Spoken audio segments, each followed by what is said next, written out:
Hello，大家好，我係 Billy C DIY。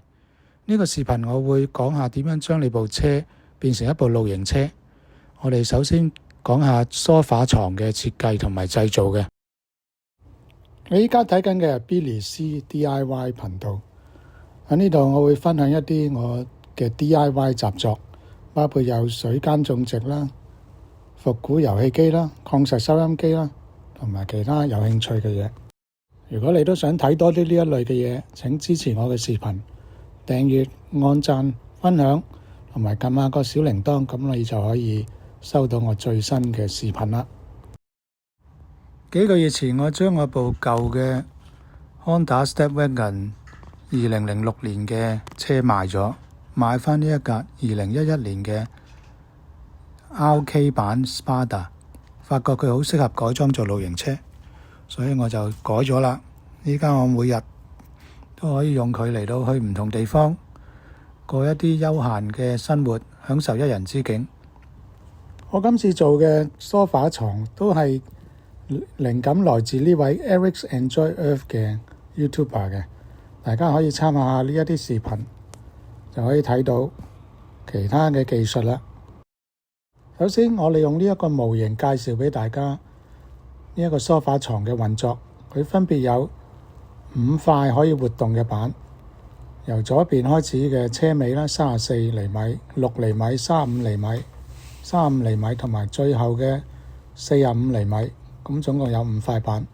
而呢5塊板呢，我哋就係用一啲好長嘅門架、櫃架去連接住嘅，咁佢就可以活動噶啦。咁我 show 俾大家睇，只要你咁樣拱起佢呢，就會由一張床變成一個梳化啦。而佢拱起嘅角度咧，就睇下你個梳化嗰個椅柄上有幾斜啦。咁而車尾嗰個較咧，就可以俾你打開個儲物空間啦，我嚟擺啲露營用品嘅。係啦，為咗要承托呢一啲較咧，我哋要喺下邊個床架嗰度放一啲橫梁。如果唔係咁做呢，啲較久而久之呢，就會啲螺絲鬆晒，塊板就會甩出嚟噶啦。咁所以嗰個橫梁嘅位置一定要覆蓋到我哋嘅唔同角度嘅梳化位嘅，係啦。咁亦都係呢個原因，我要做個模型去試下，究竟響距離個床架唔同地方邊一個位要擺一啲打橫嘅木條去做橫梁嘅。呢個就係個床架嘅立體圖啦。你見到呢，佢有4隻腳嘅，咁啲腳呢，我就用一啲2寸乘4寸嘅木條去做嘅，咁就會好穩陣嘅。咁由成個床架嘅床架部分呢，係長113厘米嘅，然後呢，每隔一段距離呢，我就會擺一條橫梁喺度嘅。第一個呢，就係32厘米啦，就擺一條13厘米嘅橫梁啦，然後再隔10厘米啦，就擺一條20厘米嘅橫梁，然後再過20厘米啦，我又擺一條橫梁喺度。而呢條橫梁呢，仲係會負責連接去後邊嗰兩隻腳嗰度嘅，即係對住車頭嗰兩隻腳。喺熒光幕嘅右手邊呢，就代表車頭位置啦。咁嗰兩隻腳呢，我就上邊嗰隻腳咧又畫錯咗少少，因為佢唔係貼住個邊嘅，因為嗰度有個車轆嘅位揞住咗，所以佢要稍微移入少少嘅。跟住我哋睇下床板嘅部分啦。床板咧，我就用一啲4分嘅夾板嘅，咁佢就好似上邊咁啦，界開咗就5個部分嘅，全部都係70厘米闊嘅。咁45厘米一份啦，35厘米咧就有2份啦，6厘米一份啦，同埋34厘米一份嘅。咁個箍筍都係啦，同個床板個 size 一樣嘅，都係70厘米闊。然後咧跟翻嗰個尺寸做翻唔同嘅 size，45厘米一個箍筍啦，35厘米就有2個箍筍啦，40厘米就有最後嗰個箍筍嘅。我依家 show 一幅靜止嘅圖，等你哋可以 cap screen 啦。呢個就係床板同床褥啦。呢個就係嗰個模型啦。呢個就係床板由高空望落去嘅情況啦。左邊就係車尾部分，右手邊就係車頭部分。用到嘅膠呢，就係一啲比較長嘅膠嚟嘅，佢哋叫做鋼琴膠，我喺淘寶揾到嘅。我用嚟做床架嘅木呢，都係一啲6分夾板，然後鋸到唔同嘅闊度去做嘅。為咗要令到佢個四周個4隻角穩陣呢，我用咗一啲2寸乘4寸嘅方木條去把實佢嘅。呢啲方木條亦都變成張床嘅腳。由於個車嘅地台係唔平嘅，車尾係比較高啲，車頭又比較矮啲嘅，所以我哋為咗要張床有水平啦，我哋就要校返啱個腳嘅高矮啦。咁呢一方面都幾麻煩，你可能要揾啲細啲嘅木條去試咗，再鋸粗嗰條木條。如果唔係咧，你鋸爛咗咧就冇得救啦。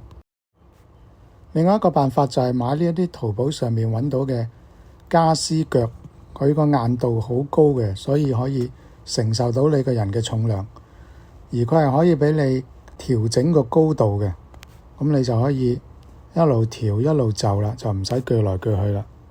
咁就好容易可以調校張床嘅床頭同床腳嘅高矮位置啦。呢個好重要嘅，因為如果你張床唔係水平呢，你個人瞓落去呢會好唔自在，好難瞓得着嘅。不過如果你咁做呢，就變咗你冇一條粗嘅木方去碼住你張床架嘅4個角，變咗佢可能會喐。咁你就要用一啲鋼造嘅鐵碼去碼實佢啦。咁你可以揾呢一種鐵碼啦。咁佢有好多唔同種類同埋長度嘅，咁就揾啱一個啱嚟用就得噶啦。我哋個床板係可以變成梳化咁樣，然後喺個床架上邊滑動嘅，而調校我哋嗰個椅背嗰個斜度嘅，去適合我哋當時需要嘅。咁亦都係因為咁呢，我哋要揾一個辦法去固定佢，利用呢一種門栓去固定佢就得噶啦。咁淘寶都有得賣嘅。咁又唔好買啲太過短嘅，買呢啲3寸就 OK 噶啦。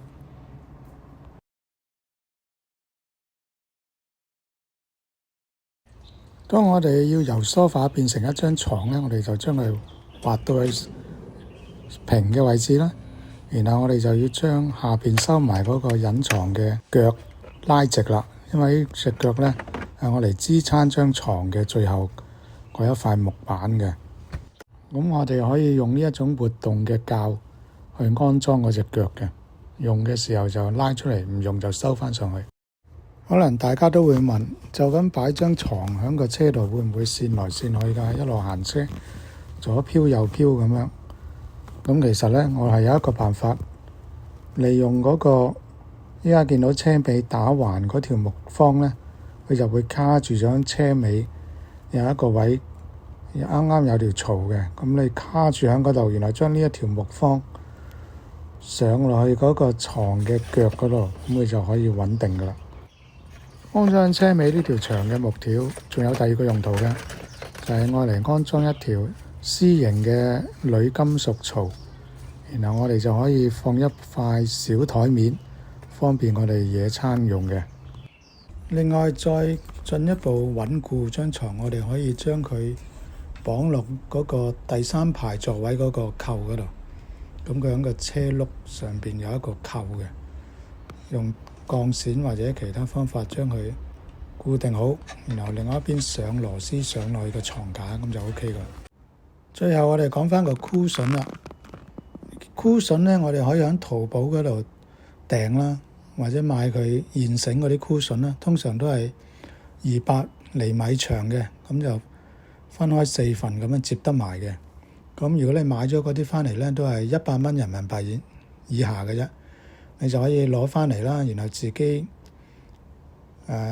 剪返短啲，就返你個位。咁我哋只需要45一塊、35兩塊同埋41塊嘅啫。咁你係揀一啲係闊度係70厘米嘅現成嘅箍筍，咁就可以返嚟再裁一裁就 OK 噶啦。